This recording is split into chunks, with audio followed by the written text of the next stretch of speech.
10, 9, ignition sequence start. 6, 5, 4, 3, 2, 1, 0. All engine running. We have a liftoff. Liftoff on Apollo 11. Welcome to the Orbit Sports Podcast, presented by Shotgun Sports Network. I'm Daniel. I'm Frazier. Strap in, we're ready for launch.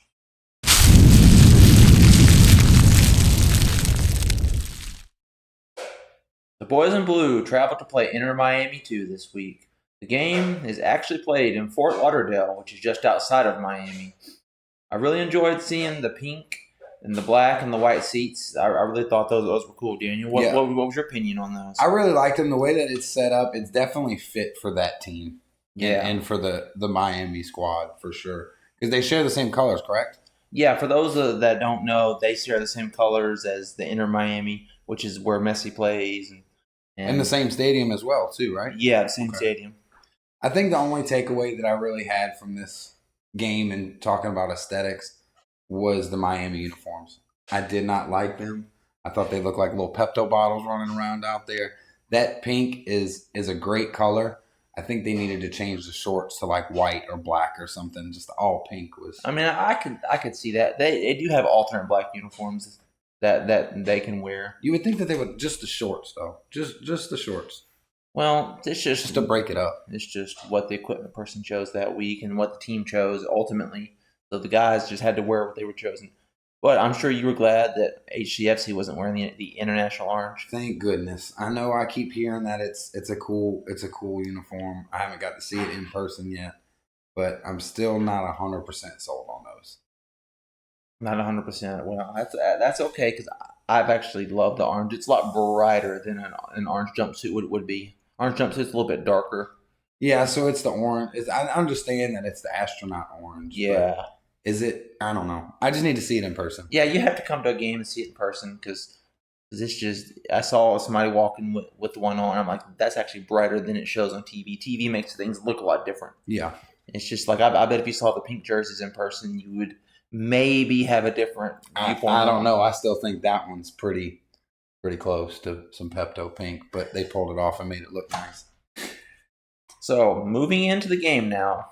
I think this was a good match. I think the HCFC really came out. And I don't know. I just think something has to do with the state of Florida. Because, they beat Orlando. Yep. And they beat Miami. Both on the road. Both on the road. I really think the warm weather has a factor with it, too. They play better in warm weather. Yeah, I can see that. Because when they went to their other away games, it was a little bit cooler. And it was just the beginning of the season. Yeah. I think that was a big part to play in it. Yeah, so, the first half, we got a goal from Aguilar in the 19th minute. And the defense played well, especially the goalie McKay. I have to props to him. He was on fire. Lights out. He played lights out in that first half. He was diving for balls. Yeah. He was just all over the place. It's like his eyes were locked in. Yeah, and I know they got one past him, but there was a foul or a yellow card on the play that they ended up taking the goal away in the first half that I think kind of sparked him to lock back in. Yeah. And, in the 41st minute, Miami was able to squeak one by him like you were talking about, and it's tied up before halftime. That was the one where nobody could really tell what was going on. Yeah. I thought it was an offsides they called, but, we really couldn't tell because the camera, some of those cameras in those stadiums are there's not a guy standing there. It's done by AI. Oh, is that what – that makes sense. Because it was really hard to follow the game the way the camera was. Like, I was like, where are you looking, bro?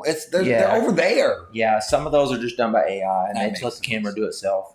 So, I don't know what the coach said to those guys. No, because they didn't look bad in the first half. But they didn't look great either. I think what it was Miami was really honed in on the ball. And they were honed in on, let me try to pass. And they were Huntsville was focusing on their guys. And they were losing track of the ball. Because you could see Miami was coming up to them, stealing the ball from them. Yeah. And such. But I think the defense was much improved. I agree. I think they focused so much on the defense that yes, we scored 4 goals.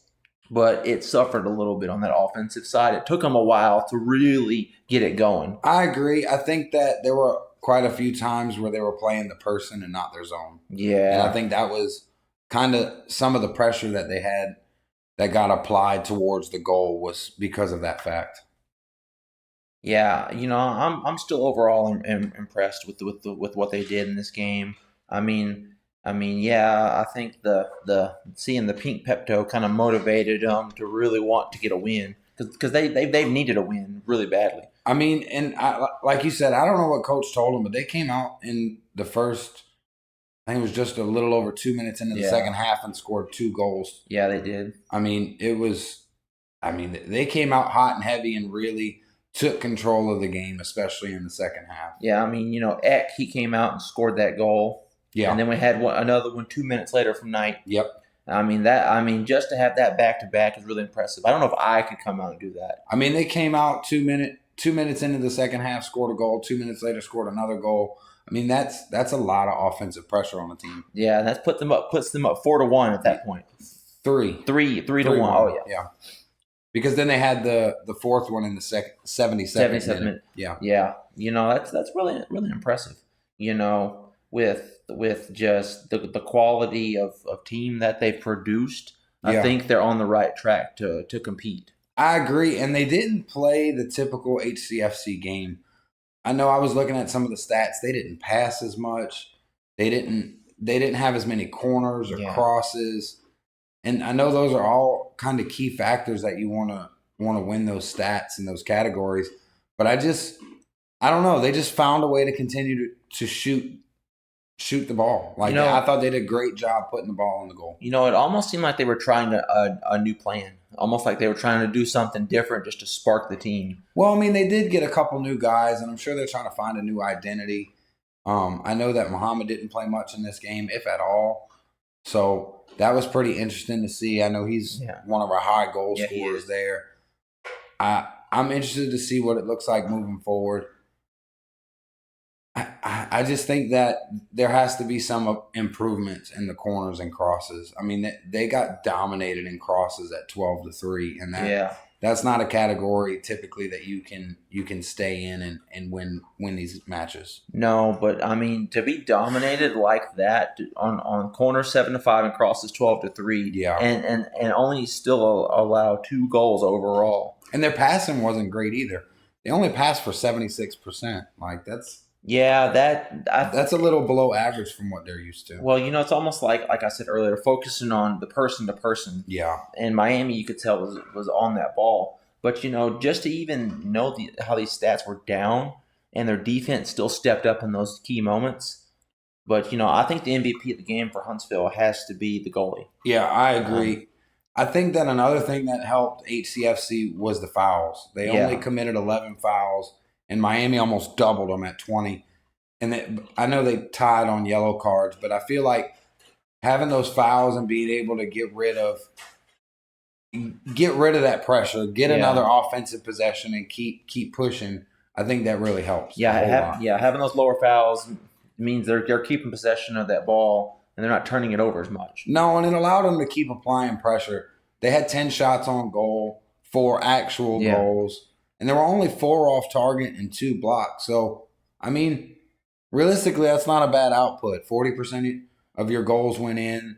Yeah. The other 60 were a little bit off target or missed completely. But I think they overall played a good game, got some momentum, got a much-needed W after the Chicago Fire 2 match. Yes. I think that Chicago Fire 2 match really just it motivated them because they were so close. They were right there, and they really wanted to hone in and get a win because they got to go face their rival in a second. They got to go across the Tennessee River and face their rival, who we beat in the same fashion that Chicago beat us. Yeah. So, what were your big takeaways in this game for the HCFC?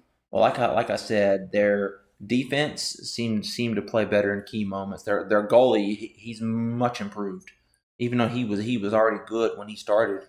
But he has much improved, and I'm really proud of how far he's come. And the defense has really worked on their transitions. They've worked on when they lose the ball in offense, transitioning to defense faster. But in the flip side, you've seen how their offensive stats have come down because they've been focusing so much on the defense. So I think the coach is going to go back and work with him when we Trying to find that happy middle. Yeah, trying to find that happy medium for the team, especially with those new guys coming in. Yeah. And those new guys haven't played too terrible. They've been where they need to be. They've been just pretty much fitting in, meshing in. And so what would be some things that you can see them needing to improve on before taking on the Chattanooga squad? I think shots on goal need to be honed in a little more. As far as making goals or just more attempts on goal? I would rather see them make an attempt and it go towards the goal and it's an accurate shot and it be blocked versus kicking one and it miss completely. I know there was one in the first half that, I mean, it was just a little high, a little wide, but they definitely had to run. It felt like they had some things figured out on offense there. Yeah. So as you stated earlier, you got the Chattanooga FC who we played on 3/21, I think was that game. We snuck out of that one with a win. That was a shootout that we went into 2-2 and then ended up winning 4-2 in the shootout. This time, however, we traveled to Chattanooga. So how do you think that they will stack up this time? I think it's going to be an even closer matchup than it was last time. I think Chattanooga's motivated because we're rivals. Yeah. And their drum brigade is going to be out screaming loud and proud. And we may hear the key lime pie again. We might hear that. I'm sure we will. But, I mean... It's pretty hard to not, to be honest. After hearing that was pretty spot on. Yeah, but I think our goalie here and that motivated him. I really think it did, that game. I think so, too. Does it make a difference in this match that we go on the road this time versus when we had them at home? Yeah, it does make a difference because I think our home atmosphere is top to none in the whole entire MLS Next Pro. Going to Chattanooga, I've seen their field. It's basically they use a football field, and they play on that, and you can see the football lines on it, so you can see where it's been a football field, now it's a soccer field. It just feels a little different. It just feels off to me. That makes sense. So what are some key takeaways in order for the HCFC to be successful again against them and get the win? Scoring goals. Fair enough. Because they've got their defense down. They've got to, like I said, find that happy medium and just continue to do what the coaches have been working on.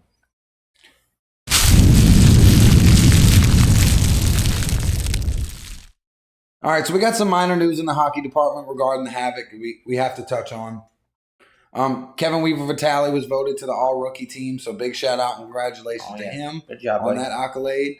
We also seen a very late call-up for Alex Proctor to the Bloomington Bison, and I'm really excited for him. I think that this is super amazing.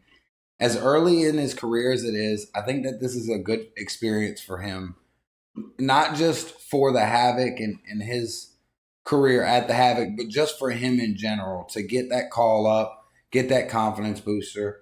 I mean, he was already playing great for the Havoc. He was 2-0 with a shutout, got named a co-player of the week along with Brian Wilson after that shutout game in Macon. And I just think that this will really gain him experience in another environment. A little bit bigger of a league in the ECHL. I know they needed a win to get in the playoffs. They got it. So if he stays there, he should be playing some playoff hockey with the ECHL.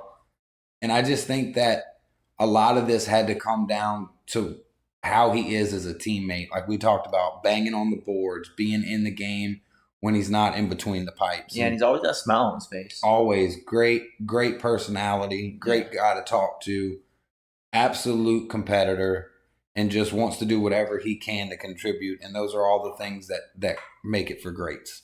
Yeah. I think that this is somebody who has a very, very bright future in professional hockey. I would love to see him climb the ladder and get all the way to the NHL. I mean, he's not even finished college. I mean, he finished his collegiate hockey career. The Havoc signed him, played a couple games, got to learn some key things from a lot of experienced guys and a lot of guys like Kessner, who's played in multiple different leagues around the world.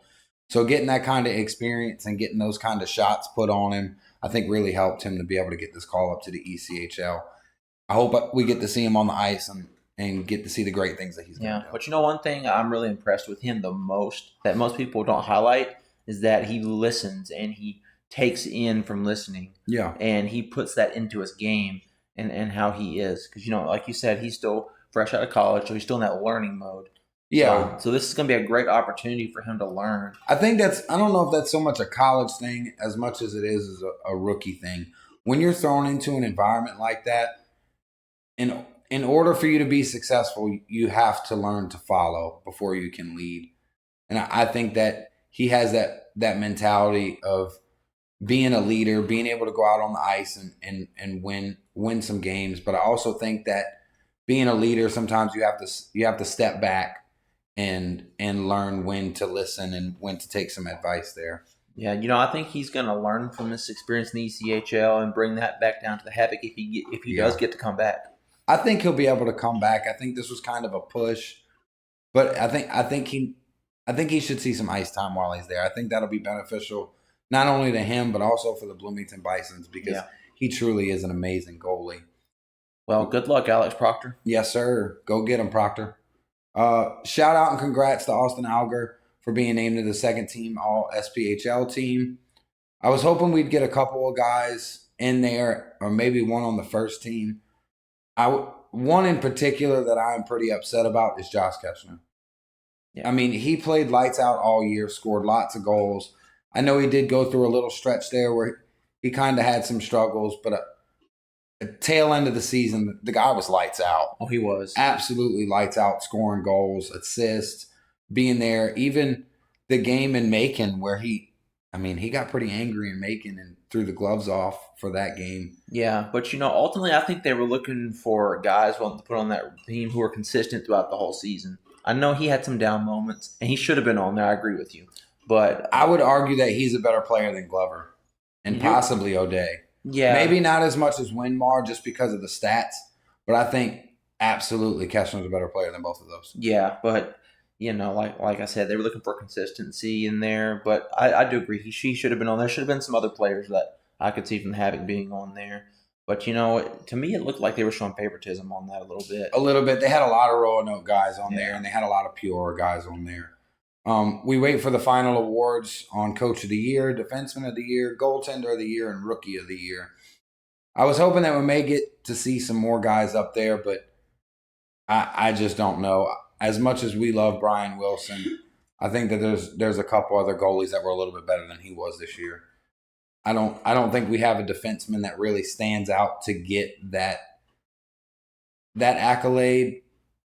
I think maybe Earn might be in the running, but I think he would probably be one of the only ones that would be able to make a run for of the year, considering how well his defense was as well as his play around the net and assists.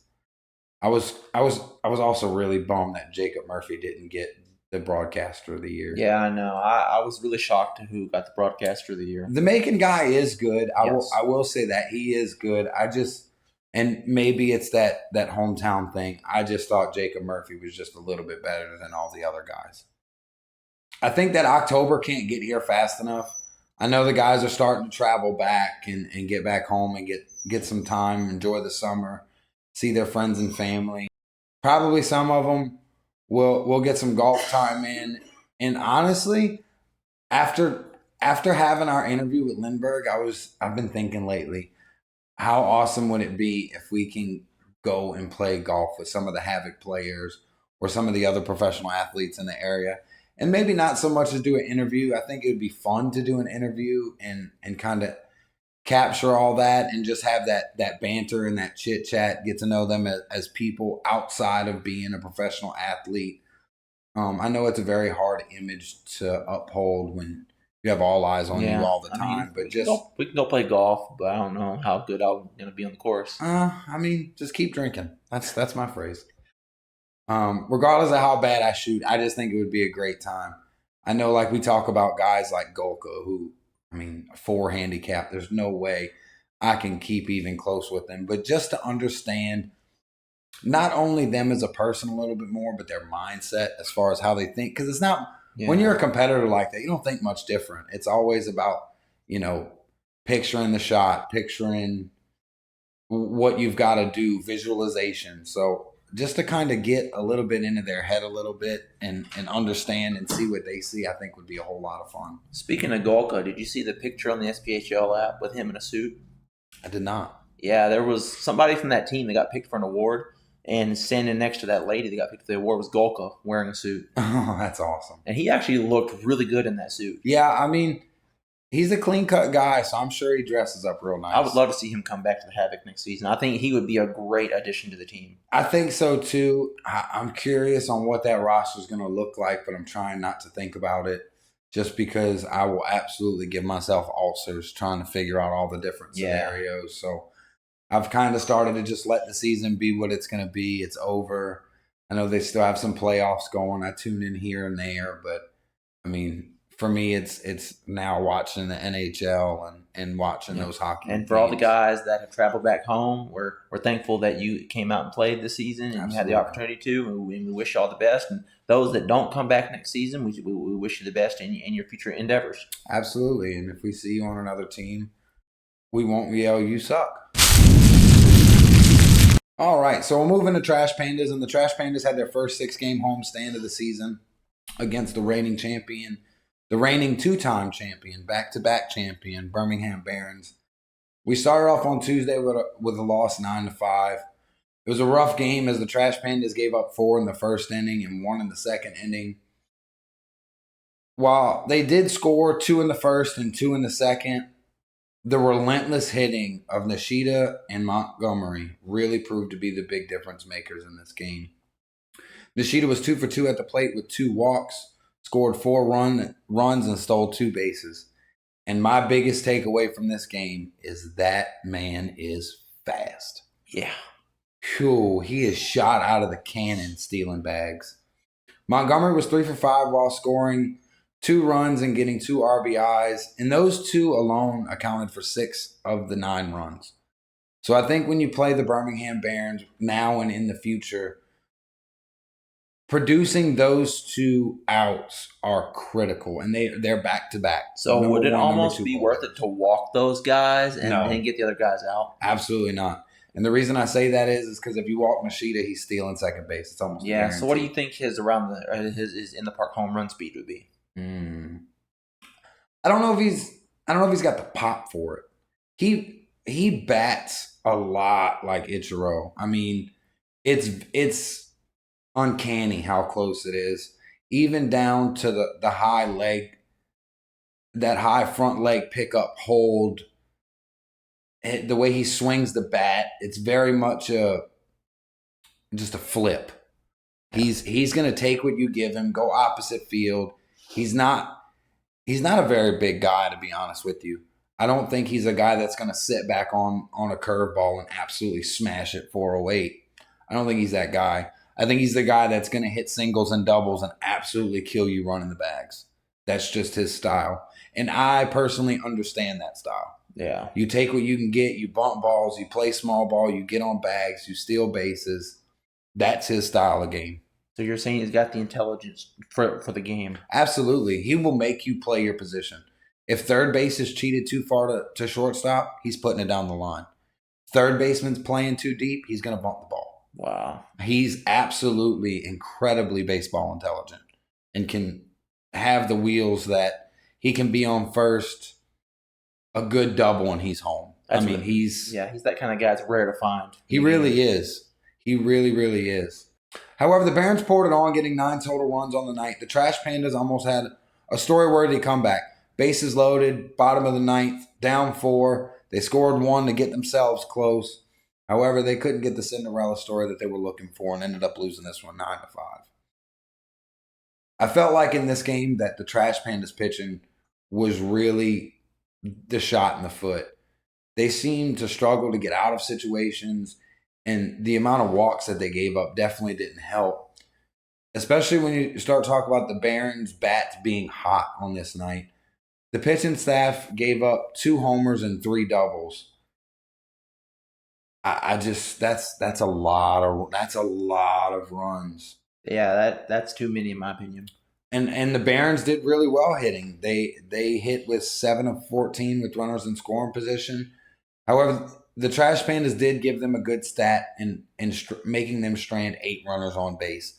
And that's a lot of runs to strand on base. So kudos to the Trash Pandas defense as well as the pitching staff for being able to limit as many of those runs as they could. when you look on the other end of the field, the Trash Pandas' big hitters just seem to have an off game. Flint, who started out the season super hot, seemed to kind of cool down going into this game. He went 0 for 4 on the night with 1 strikeout. So he was making some contact and not striking out, which is a great thing you want to see from your hitters. I would rather watch a guy line out, fly out, ground out than sit there and just watch balls go by and strike out.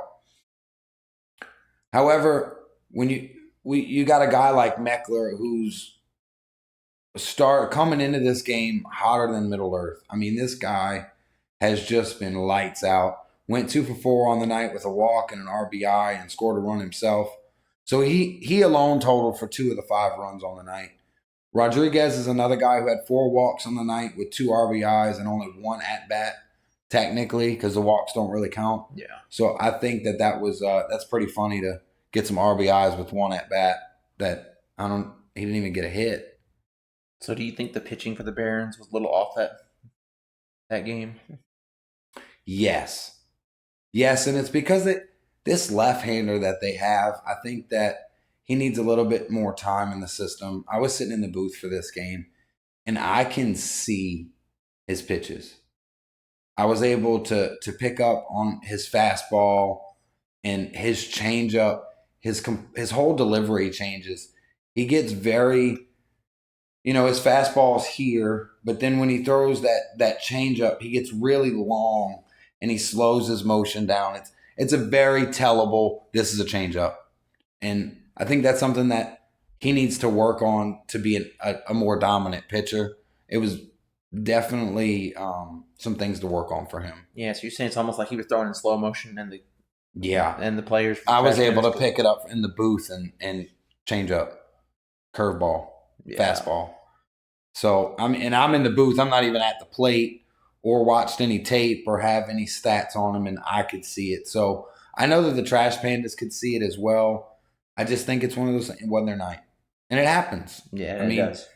He was able to get himself out of some situations, but he also put himself in situations that, had the Pandas been hitting a little bit better, definitely would have made him a troublesome pitcher for the Barons. Yeah, they could have ran the score up quickly, yeah. Lugo is someone who also seems to be getting hotter than hot as well. Went 1 for 2 with 2 walks. He did strike out once, but he also did collect an RBI. And I think that the Trash Pandas have proven that while their pitchers sometimes do get them in trouble, especially early in games, they're a scrappy ball club, and they will constantly chip away at leads and get themselves back into games.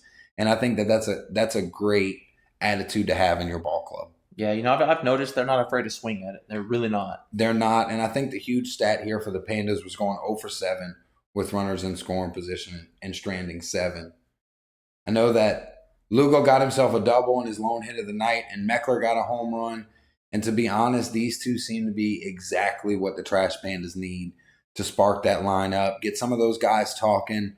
It's great having hitting coaches and whatnot, but having a guy that's in the box and seeing the stuff that can kind of tell you, hey, he changes his arm slot, he does this, he does that, and kind of give you a heads up and helps you see what to look for, helps out tremendously, especially for some of these guys that are kind of in a slump right now for them. I think that another one of my big takeaways from this complete series was that the Barons catcher Corona, he has a cannon. And his ball from home plate to second is almost damn near dead on the money every single time. He is not letting a lot of runs get to second base on a steal. You have to get a great jump. Now, it also didn't help the Pandas on this game because the Barons did have a left-handed pitcher, and it's so hard to get a jump on a left-handed pitcher with a great catcher. That's almost an impossible duo to be able to go up against and steal bags. And I think that that's really starting to become a big part of the Trash Pandas games. As this series went on, they really started to steal bags. Yeah. And I think that that's something that really plays into them. While they do have some guys who can hit the long ball, I think them putting on hit and runs and stealing bags is going to become a huge identity for them, and especially opposite field hitting. Yeah, well, I've noticed that on their defensive side, they've been switching some guys around at different positions. Are they really trying to find where these guys are going to play their best? Because I've seen Tucker Flint go from right field to first base. And Yeah, I mean, I think that's kind of his two positions, and I think that you're just trying to find the right defensive combination. Who's gonna give me the best bat at the plate? Who's gonna commit the least amount of errors? Who's gonna have a better fielding percentage? Who can make some of these plays that typically are a little bit harder to make? Who gives you your best chance to win? Yeah. And I know they're trying to get a lot of these guys playing time, especially in 6-game series, going back to back to back, day after day. It is exhausting. I mean, I don't care what position you play. It is exhausting playing 6 days back to back, 9 innings every day. The different pitch times, whether it be 6, 7, 1. I mean, it really makes it hard. So Wednesday, the Trash Pandas came out angry, like they had rabies from the night before. They were madder than hell. They pounced on the Barons in the first inning, putting up 4 runs. They put up another run in the third, 4 in the sixth, 2 in the seventh, before the Barons finally got on the board, scoring 2 in the top of the 8th. They eliminated Nishida at the plate, going 0 for 4 with an RBI. And like I said earlier, this is, I feel, going to be a huge stat in the season going forward as far as for beating the Barons. Nishida and Montgomery, you have to limit them being on base, their hits. Montgomery's a great hitter, definitely has a great eye, can hit the ball opposite field. Like we said, Nishida's that guy that's going to take what you can give him, play the small ball, and punish you on the bags. So these are not guys that are just going to hit pop-ups and get a fly. They're smart enough to know that barrel and know exactly how to hit it the way they want it. Yeah, and I mean, they're going to get some sky ups and whatnot. I mean, that kind of thing kind of happens every now and then. Yeah. You misjudge things, but I think keeping them batting under 50% on the night is a crucial stat. Yeah. You need him to go 0 or 1 for 4. You can't give him 2, 3 for 4 because he's coming home. Usually, from what I've seen, when they have this little combination going, Nishida gets on, steals second, Montgomery gets a single deep into right or left center. While it's only a single for him, Nishida's at home. Oh, you're already down 1-0. And Montgomery's going to do the same thing. He's going to steal second, put himself in a position, eliminate the double play ball, and really continue that progress. And then it kind of slows down for their third and fourth hole hitters. Not as fast of guys, but still powerful, can hit opposite field kind of guys. And that's where they're going to punish you, especially your 4-hole hitter. That's your cleanup guy. That's the guy that can absolutely clear the bags. Yeah.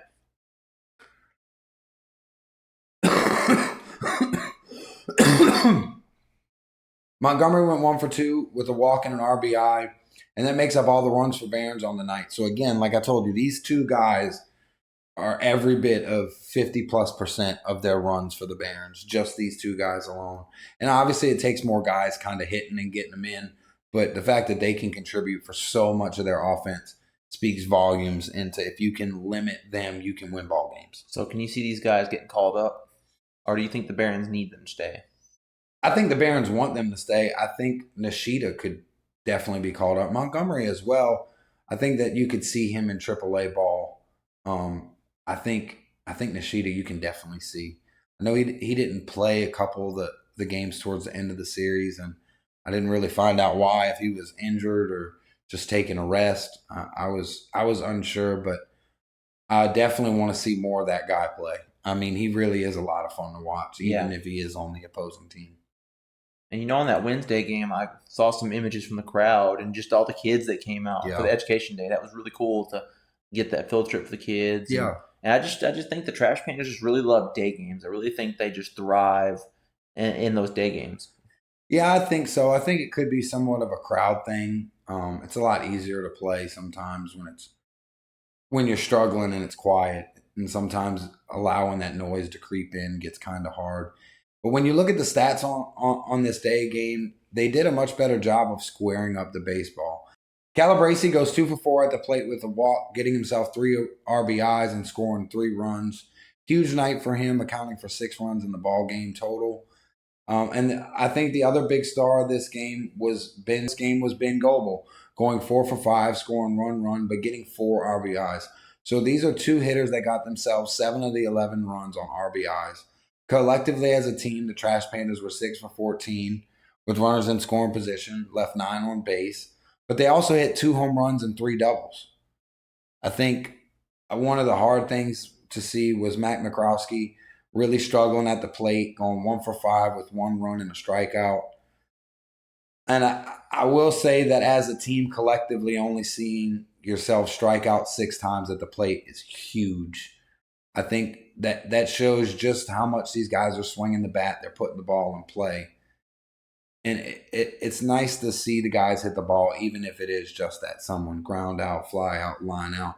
Making contact sometimes is really what you need to get out of a slump. Sometimes you feel like, I could do this better, I could do that better, I could do this better. But when you're making contact, you know you're seeing the ball. Making those minor adjustments, getting in the batting cage and kind of tweaking some things in your swing, whether it be, you're dropping your shoulders too fast, you're not getting your hips before your hands. There's a lot of different things that can make the difference between hitting it to somebody and putting a double in the gap. Yeah, so I know you being a former baseball player, and I know there's been moments where you probably went on a streak where you were missing the ball and didn't do good. Does it feel good to get that first hit back and get yourself back in it? Yeah, sometimes it took more than one. Like sometimes I felt like that was a lucky fluke. Like, all right, he just left one. I think after I would get a game where I could go 2 for 4, 3 for 4, 3 for 5. Now I'm seeing the ball. Yeah. Now my swing's where I need it to be. Now I'm making the contact I need to make. I think that pitching was great in this game. Gordon went 5 2/3 innings, allowing 2 hits, 1 walk, and punched out 4 batters. I think that this is really a guy that, as a starter, moving forward down the season, you're going to see a lot of. Whole lot. To go 5 2/3 innings and the baseball game with 9 innings, that's pretty impressive. Yeah, and he did it. He did it throwing well. He didn't waste a lot of pitches. I think right now, Zabala and Jovan are my 2 favorite closers. Both of these guys can absolutely pump it in there. They can make a guy miss. They can make him look silly, looking at it, watching it go in. And Zabala's closed this one out with 1 1/3 innings pitched, walking 1, striking out another, all on 18 pitches. So we get through 4 outs on 18 pitches. So he doesn't waste pitches. No. He's going to pump it in there. He's going to make you swing, miss, or swing and hit. So we move into Thursday night, and the Barons wouldn't take too kindly to the beating they had the day before. Very tight game that came down to the end. And again, I love how scrappy these Trash Pandas really are. They allowed 4 runs in the first inning and scored 1 for themselves. Then they gave up 1 in the second to make this a 5-1 ball game early. So it's looking bleak. However, it's early. And if anything that we've been able to figure out from the Trash Pandas is they will battle back. They scored 1 in the 4th, making it 5-2. So we closed the gap a little bit. Still a lot of time in the ball game. They would give up 1 in the 6th and make this a 6-2 game, and then they would score 2 of their own in the 6th. So now we got a 6-4 game, and we're slowly starting to shrink the lead. We're starting to run out of time, but realistically, you're down 2 runs. That can change by the swing of the bat and a couple walks here. The Barons put up 1 in the 7th to make this a 7-4 ball game, and unfortunately, that would be the final score. Pitching-wise, this was kind of a struggle for them. Hurtado took the loss while only being on the mound for 2/3 of an innings pitched, giving up 4 runs on 3 hits with 2 walks and 1 strikeout. I call him Big Dog Jovan because I just love that name, and he's a big dog. He was on the mound and threw for 3 innings with 1 run, 1 walk, and 6 strikeouts. So again, this is a guy who's going to pound the zone. He's going to get you out of situations. He's going to close out batters. This was a guy that threw 59 pitches and 39 of them were for strikes. That's impressive. He's dominant in the strike zone. He can hit spots. When you look at the plate for the Trash Pandas, they were 2 for 7 with runners in scoring position and 5 runners left on base. So again, not terrible here. It's not great, but it's not terrible. These are all stats that are doable, especially when you figure how many times guys get on base and they happen to get left in scoring position after you drove in 3 runs. This is all things that I mean, 2 of the 7 times they got guys home in this game, and they left 5. So not too bad. And we did have an odd error in this one. We had a catcher's interference on Campero, and this is kind of an odd situation. It's not something you see a lot at the Double A level, just with how they teach you. I think he was trying to get a jump on a runner. Sometimes you kind of creep up a little bit to get that extra half second, third of a second. You try to get up there closer to the box, and you end up getting hit in the glove, and you just give the base away at that point. Firework Friday. And this would be a new day and a new set of challenges for both teams. The Trash Pandas would jump out early to a 2-0 lead, going into the 4th where the Barons would score 3 runs. So we got a 3-2 game going into the bottom of the 4th where the Trash Pandas would tie it up at 3 apiece. It would stay scoreless until the 7th inning. In the bottom of the 7th, the Trash Pandas would blow the doors open with 3 runs and put themselves ahead 6-3. Then tacking on another one in the 8th, giving them a 7-3 advantage.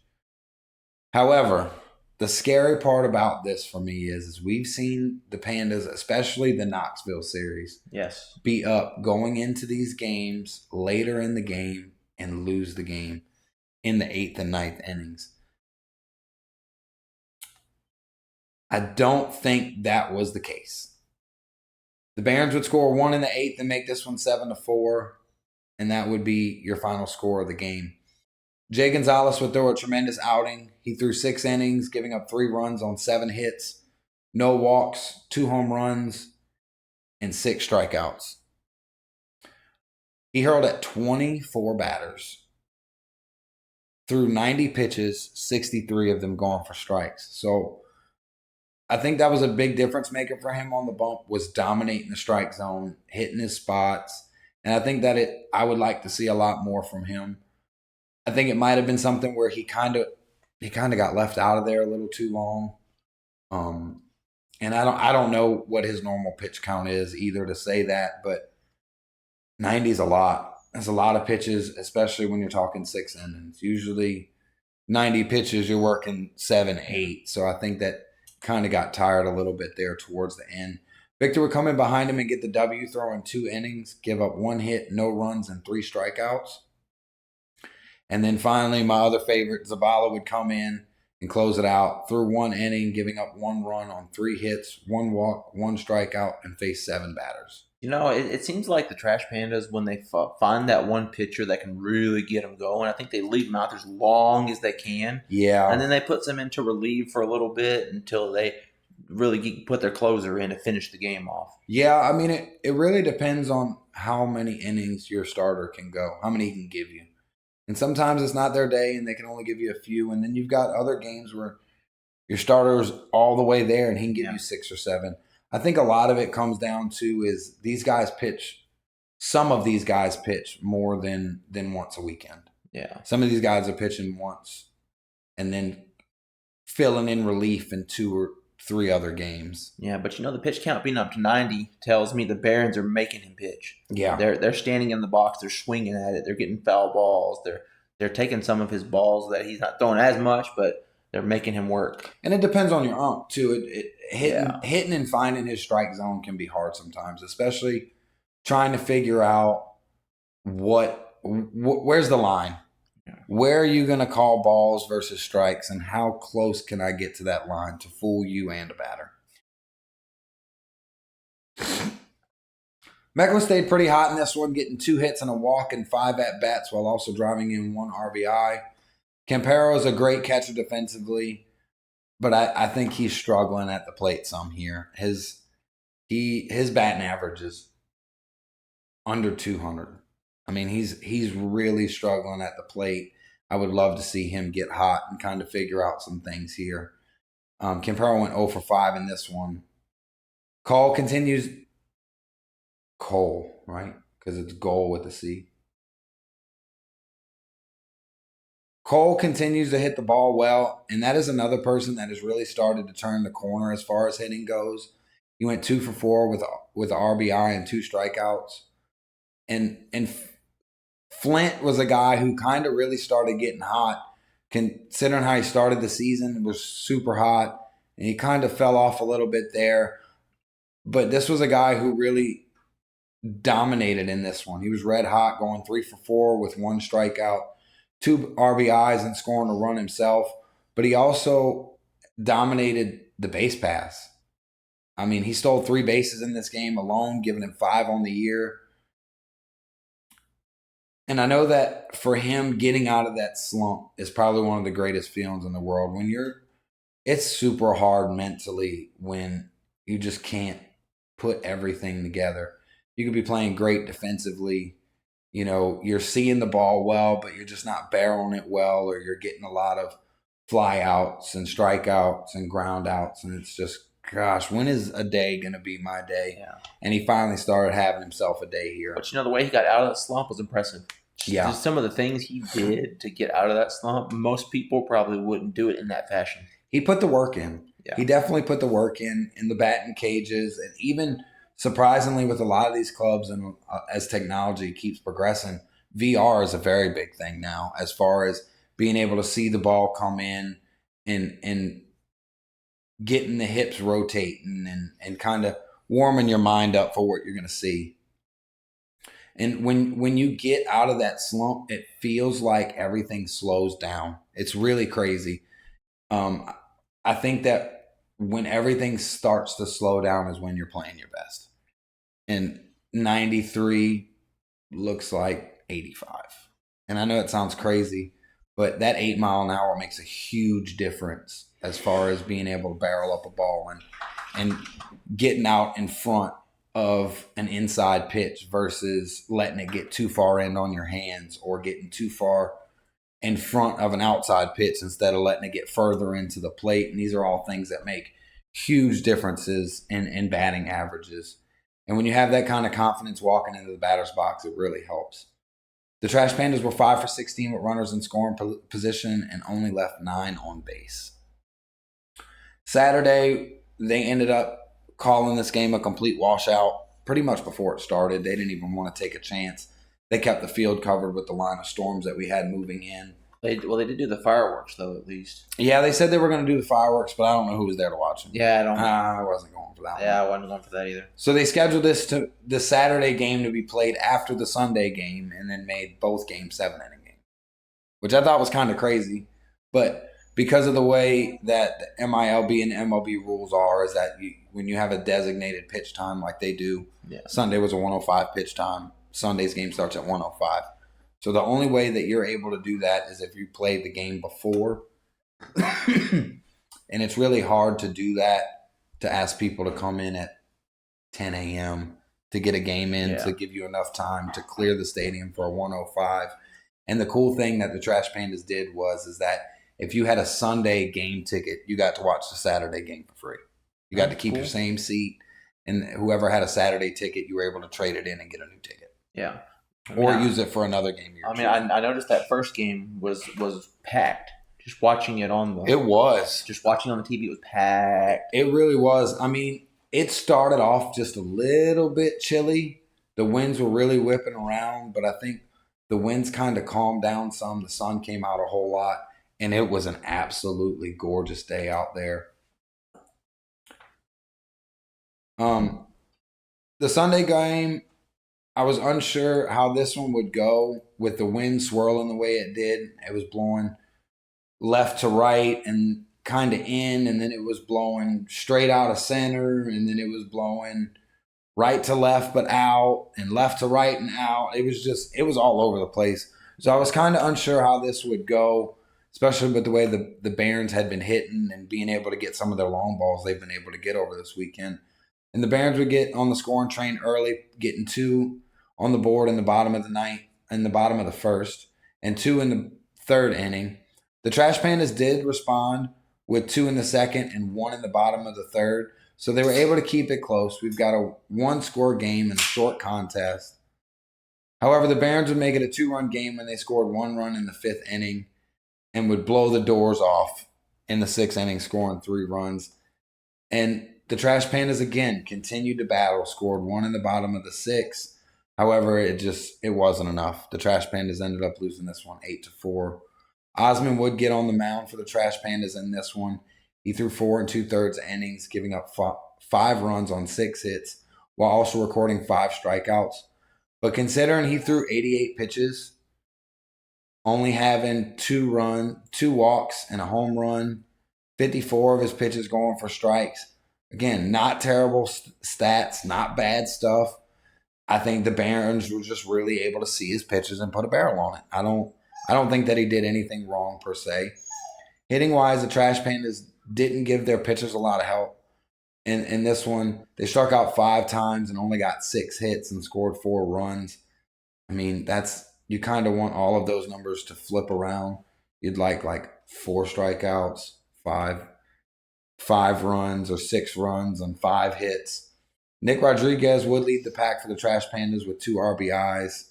And Flint Wood, however, hit 2 doubles in this game. So he was, again, a very big part of their offense. And he's continuing to see the ball well at the plate.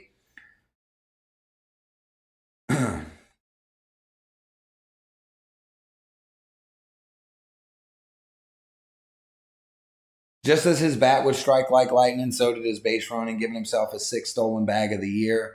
And on Corona, who we mentioned earlier, has an absolute cannon. So I thought that was very good. Like I said, it's the difference in that right-handed pitcher versus left-handed pitcher matchup.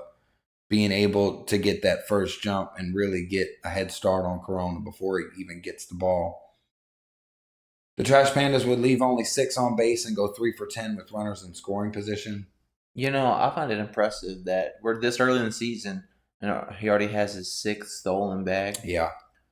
And I mean, you were talking about the pitcher in that game. He seemed to be having his game, yeah. But the Barons were just having their game. Yeah. So it seems like to me when a pitcher's having his game, Barons are having their game. It's like there's nothing you can really do except rely on your defense to help you. I think they've got quite a few guys who can rack up some stolen bags. Mikowski. Yeah. Meckler is another one who can steal some bags. Rodriguez is one who can steal some bags. And I think as we move into the season later and later, you'll see a lot more numbers starting to go up. I mean, some of these guys can get multiple stolen bags in a game if, 2 or 3, if they're having a good game and nobody's on base ahead of them. Yeah, so you know how we went to that earlier game against the Shuckers and the wind was blowing. How did the wind really affect it this game versus the last game? It didn't really. I thought it was going to a lot more. There were quite a few times where it felt like you just had to get one up. I mean, the wind was blowing dead out of center, straight flagged. I mean, it was howling 7 to 10 mile an hour winds, gusts of more. I don't think it really played an effect. I think that it almost caused more damage than anything. There was a lot of times where you would get a nice fly ball in the right center that would end up in right field. I mean, it absolutely would tail, and you can watch them tail from the box as well as from the concourse. So I don't think it helped as much as it hurt.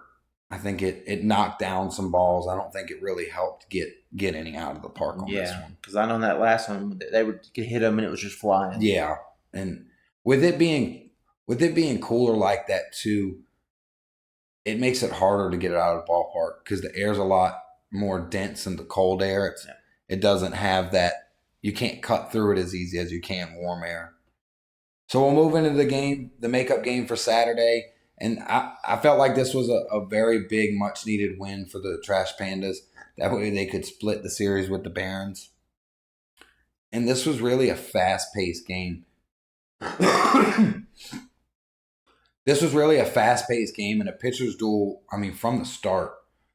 The game would go scoreless through 4 innings. And like we said, we're only playing 7. So a little over half the game, it was boom, boom, boom, boom, boom. The Barons would get on the board first at the top of the 5th, putting 2 runs on the board. However, Rocket City would respond with a rally-scoring 4-run inning. And that would carry through the rest of the game with the Trash Pandas winning this one 4-2 and splitting the series. Costu got the nod to start this one, and I felt like he did a tremendous job on the mound. He threw 5 innings while only giving up 2 runs on a home run and 4 hits in total. But he did strike out 4 while only walking 1. So not bad stats, like I said. He gave up 1 home run. I gave 2 runs.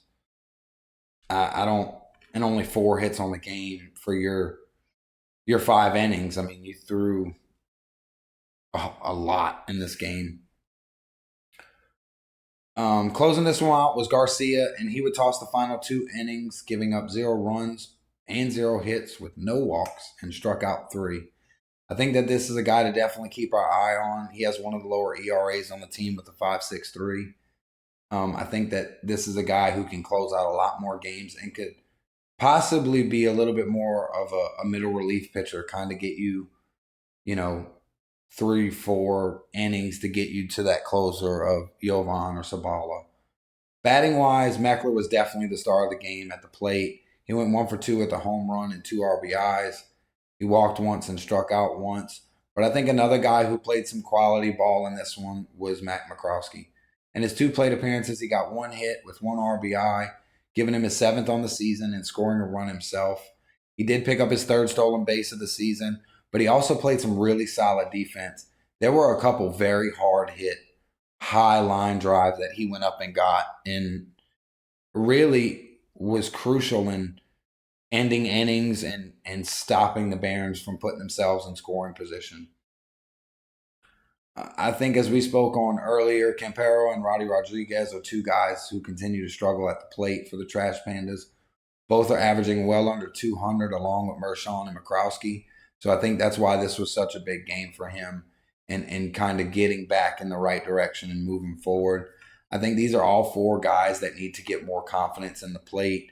I don't know if it's maybe getting in the VR and seeing some things, getting in the batting cages, or even just getting back to the basics and figuring out what they're doing on bands, watching tape, getting some swing film. There's something that they can do here. And I think the only encouragement that you can have as any kind of coach or manager is to just keep swinging the bat, kid. That's all you can do. Keep swinging the bat. Keep doing what you can do. Control what you can control. And the rest it'll find a way to happen. It always does. Yeah, I do see potential from these guys. Yeah. I mean, like, I see that they can go into their practices and get that training and really come out and just progress. It's okay that you're down. That happens in sports. Yeah. But I think these 4 guys can rally with the team and really start to just understand what are we doing. We're making small things here and there to really hone it in. Baseball is all about the small things. Yeah. You have to do 100 small things right to make the big things happen. And I think that these are 4 guys who are scrappy, have the right mindset, and can absolutely battle their way out of this hole and be successful, productive members of the lineup. And not that they're not now, but when you look at averages and RBIs, that they're a little bit on the tail end of the lineup compared to some other guys. Yeah, but it's still early in the season, so they've got a little bit of time to get some work in and get back to playing their brand of baseball. Yeah. All right. The Trash Pandas taking on the road to Biloxi for a 6-game away series against the Shuckers. And this was the team that we seen play in the opening weekend series. So I'm interested to see how this works out for them on the road in Biloxi this time. For the Tuesday game, it looks like the projected starter will be Gordon for the Trash Pandas. Gordon is a guy that is absolutely dominant on the mound. This is a guy that is your ace if you're the Trash Pandas right now. Currently 1-0 with a 3.86 ERA, 14 innings pitched, and 10 strikeouts. So again, dominant performances when he's on the mound. Wednesday, it looks like we'll have Hurtado on the mound. Hurtado is currently 0 for 1 with an 8.68 ERA, 9 strikeouts, and 9 innings pitched. So, again, can be dominant. Maybe it's still early, so these ERAs are a little inflated at this time. Could have ran into a little bit of trouble there. Through some really good outings, you can really drop your ERA a good bit. Thursday will be Jose Gonzalez. He's currently 0 for 0 with a 4.32 ERA, throwing for 16 2/3 innings and shutting down 17 batters.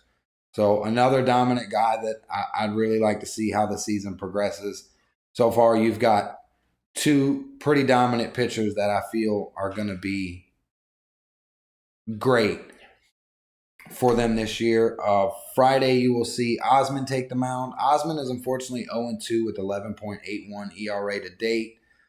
He's pitched 10 2/3 innings and striking out 9. I think he'll find his groove. I think he's just kind of been hitting his spots. And when you get behind in the count as a pitcher, you kind of have to you start playing to the batter's hand at that point, and you just have to find a way to get it across the plate while still making him miss. Saturday will be Costu on the bump. Costu is currently 1-1 with a 9.0 ERA, throwing 10 innings with 9 strikeouts. Again, this is another guy that can be dominant. Struggled with hitting some spots early in the year, but I think he's starting to really kind of find his way. And what really shocked me is that to close out the series, we'll see Austin Gordon take the mound again for the second time in this series. Definitely has a long enough time between Tuesday and Sunday to give his arm a break. I'd be curious to see if the Trash Panda bats can get hot early on Tuesday's game and kind of not make his pitch count be inflated so he can be nice and fresh for Sunday.